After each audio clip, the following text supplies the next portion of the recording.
देखो ही बता पड़ी जाई भारी, आँख देखो ही बता पड़ी जाई भारी, भले से छोटे हैं। आँख देखो ही बता पड़ी जाई भारी, भले से छोटे हैं।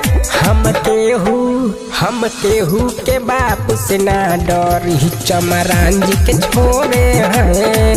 हम केहू के बाप से ना डरी, चमरान जी के छोरे हैं।